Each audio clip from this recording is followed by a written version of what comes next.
Welcome back नाज़रीन। आज हमारे साथ मेहमान हैं ममनून हुसैन, सिंध के साबका गवर्नर, पाकिस्तान मुस्लिम नून के मरकज़ी रहनुमा।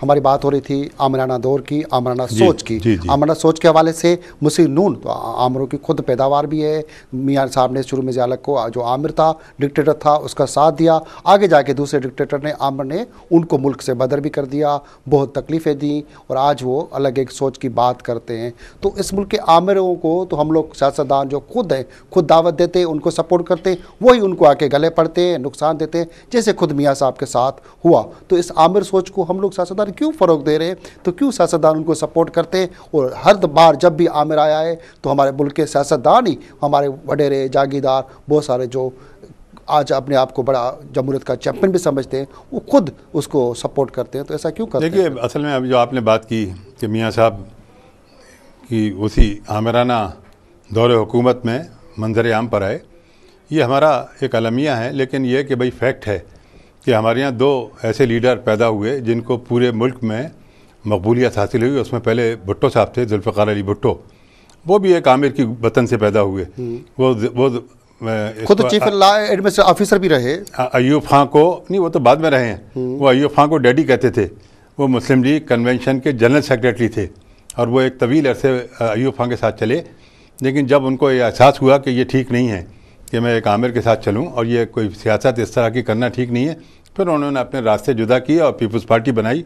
और फिर वो मुख्तलिफ यानी भुट्टो हो गए, जो पहला भुट्टो था उससे बिल्कुल मुख्तलिफ किरदार इख्तियार किया। बिल्कुल यही होता ही है कि माशाल्लाह यहाँ बड़े तवील अरसे तक रहे। अयूब खां जो है वो तकरीबन 10-11 साल वो रहा, जमहूरियत ज़्यादा मार्शल रहा इस मुल्क के अंदर। जुल्फ़िकार ने फिर भी आइन दिया, जमहूरियत दी और काफ़ी सारी चीज़ें दी इस मुल्क को। ये दोनों के कारनामे हैं मौजूद। फिर मियाँ साहब के साथ भी यही हुआ कि उस वक्त जो माहौल था, ज़िया-उल हक़ साहब ने कब्ज़ा किया हुआ था, उसमें से बहरहाल उन्हीं की टीम में से निकल के मियाँ साहब आए। और फिर उन्होंने भी जब रियलाइज़ किया कि ये आमिर के साथ चलना ठीक नहीं है, फिर उन्होंने एक ऐलान किया, एक मरतबा ये कहा कि अब डिक्टेशन नहीं लूँगा 93 में। तो अगर 89 से लेकर 93 तक के मियाँ नवाज़ शरीफ जो हैं वो मुख्तलिफ आदमी हैं, और 93 के बाद के जो मियाँ साहब हैं वो मुख्तलिफ आदमी हैं। वो आदमी है कि जिसने सोचा कि भाई किसी आमिराना सोच का साथ नहीं देना और जमहूरियत की तरफ जाना है। भुट्टो साहब ने भी यही किया, मियाँ साहब ने भी यही किया। भुट्टो साहब को तो फांसी पे लटका दिया गया। मियाँ साहब ज़्यादा खुशकिस्मत थे कि उनको खाली जिला वतन किया गया और अल्लाह ने उनकी मदद की कि वो वापस भी आ गए। लेकिन ये इस मुल्क की बदनसीबी है कि ये आमिर जो हैं ये इस तरह का सलूक करते रहे हैं। एक और बात मैं आपको बताऊं कि वो जो आप फरमा रहे थे कि तीनों सूबों के लोगों को पंजाब के लोगों से शिकायत होती है। देखिए, पहली बात तो यह है कि पंजाब जो है ना वो तकरीबन 62% है पॉपुलेशन के हिसाब से पाकिस्तान का। अच्छा, सबसे बड़े सूबे जो होते हैं तो उनसे आम तौर पे लोगों को, बाकी सूबों की जो पॉपुलेशन है वो जिस तरह से आदमशुमारी होनी चाहिए उस तरह प्रॉपर नहीं होती, तो लोगों को नज़रअंदाज किया जाता है। उसमें भी तो अगर आदमशुमार नज़र नहीं आते, अगर आदमशुमारी प्रॉपर हो भी जाए तो आप इस हकीकत को तो नहीं झुटला सकते ना कि भाई 62% पंजाब है। अच्छा चलिए, थोड़ा बहुत फ़र्क हो जाएगा अगर आप समझते हैं कि भाई बहुत सारा फ़र्क भी नज़र आ सकेगा। मरदमशुमार नहीं, बहुत फ़र्क नहीं आ सकता क्योंकि ये इतना ज़्यादा नहीं होता। असल में बड़े सूबे को तनकीद का निशाना बनाया जाता है। आप हिंदुस्तान जाएं, वहाँ का सबसे बड़ा सूबा यूपी है। यूपी जो है वो पूरे पाकिस्तान की आबादी से भी बड़ा सूबा है। वहाँ की आबादी तकरीबन 20-22 करोड़ है यूपी की। हम तो 17-18 भी पहुँचे हैं। तो हिंदुस्तान में जिस सूबे में भी आप जाएंगे तो वो वहाँ के लोग जो हैं यूपी को बुरा भला कहते हुए नज़र आएंगे आप। ये होता है। अच्छा, यूपी को तनकीद का निशाना बनने की एक वजह यह भी है कि 1947 से लेके 1977 तक हिंदुस्तान में हर वज़ीर आज़म का ताल्लुक़ यूपी से था। तो ये भी एक वजह थी कि वहाँ के दूसरे सूबों को ये शिकायत थी कि भाई ये क्या है, ये तो ये सूबा ही कंट्रोल करता है। इसी तरह से बड़े सूबों को ये एडवांटेज भी होता है कि भाई उनके सबसे ज़्यादा लोग असम्बली में होते हैं, उनको ज़्यादा मौक़े मिलते हैं, उनके पास ज़्यादा कंट्रोल होता है। तो इससे छोटे सूबों को शिकायतें पैदा होती हैं। तो इस बात के तदारुक बड़े का फर्ज है कि बड़ा छोटों को सपोर्ट करे, उनको लेके चले, मैं यही कह रहा हूं, मसाइल जो इस तरह है बराबरी के बुनियादों पे वो दे। जी बिल्कुल, मैं आपसे एग्री करता हूं। मैं यही कह रहा हूं कि इसका ख़त्म करने का तरीका एक ही है कि बड़े सूबों के लोगों को बड़ा दिल करना चाहिए और बड़ेपन का इजहार करना चाहिए। छोटे सूबों के छोटी छोटी बातों को नज़रअंदाज करके उनकी ज़्यादा से ज़्यादा उनकी मदद करनी चाहिए और उनके ऊपर हावी होने की कोशिश नहीं करनी चाहिए। इस तरह से आपस में हमआहंगी पड़ती है और ताल्लुकात भी अच्छे रहते हैं। लेकिन मैंने तो आपको खाली इसलिए बताया कि भाई ये वजह यह भी है कि वो पंजाब को जो बुरा भला कहा जाता है या कुछ होता है।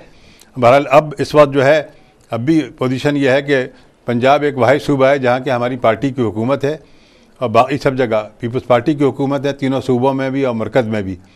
तो अल्लाह करे कि हम सबको दुआ करनी चाहिए, हम सबको कोशिश करनी चाहिए कि सूबों के अंदर हम आहंगी जो है वो बढ़े और वो इस तरह के वाक़यात जैसे अभी एक ये यानी ये जो फाइनेंस अवार्ड जो हुआ है ये होना चाहिए। इससे पहले जो वाटर अकॉर्ड जो हुआ था 91 में, उस टाइप के वाक़यात आहिस्ता अभी भी पंजाब हुकूमत ये देख रही है कि सिर्फ पंजाब की हुकूमत में गुड गवर्नेंस है, बाकी वफाक में भी नहीं है, तीनों सूबों में भी नहीं है। पंजाब का सरकार का ये मौक़िफ़ है ओनली हमारे यहाँ पंजाब की हुकूमत बेहतर है, उसकी अच्छी कारकर्दगी है।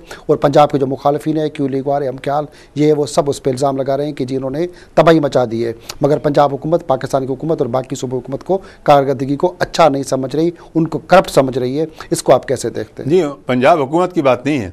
पंजाब हुकूमत शायद आप इसलिए कह सकते हैं कि वहाँ हमारी पार्टी की हुकूमत है। न सिर्फ हमारी पार्टी बल्कि और जितनी अपोजिशन की जमातें हैं या और दूसरी जमातें भी, वो सब ये समझती हैं कि इस हुकूमत की कारकर्दगी बड़ी मायूस कुन है और इन्होंने इतनी महंगाई बढ़ाई है कि गरीब आदमी को अपनी ज़िंदगी बसर करना मुश्किल हो गया है। अच्छा, उसके अलावा बेरोज़गारी देखें आप फैली हुई है। अच्छा, फिर आप देखें ये लॉ एंड ऑर्डर की जो सिचुएशन है उसकी वजह से पाकिस्तान में इन्वेस्टमेंट नहीं आ रहा। अब इन्वेस्टमेंट बिल्कुल बंद है। अभी परसों Karachi chamber of commerce and industry ने एक स्टेटमेंट जारी किया कि जनाब कराची में, जो कि पाकिस्तान की इंडस्ट्री का हब है कि यहाँ पर रोज़ एक इंडस्ट्री बंद हो रही है। 700 इंडस्ट्रीज सिंध के अंदर बंद हो चुकी हैं हमारे एक साल के अंदर, 11 माह के अंदर। और महंगाई भी हो चुकी है। इस हवाले से बहुत सारे मामला पे, महंगाई पे, सनतों जो बंद हो रही हैं, इस पर आपसे बातें करेंगे मगर शार्ट ब्रेक के बाद। नाज़रीन, आज हमारे साथ ममनून हुसैन साहब, गवर्नर सिंध, पाकिस्तान मुस्लिम नून के मरकज़ी रहनुमा, साथ हैं महंगाई के हवाले से, गुरबत के हवाले से, इस मुल्क के अंदर जो तबाही मची हुई है उस हवाले से बहुत सारी बातें करेंगे मगर छोटी सी ब्रेक के बाद।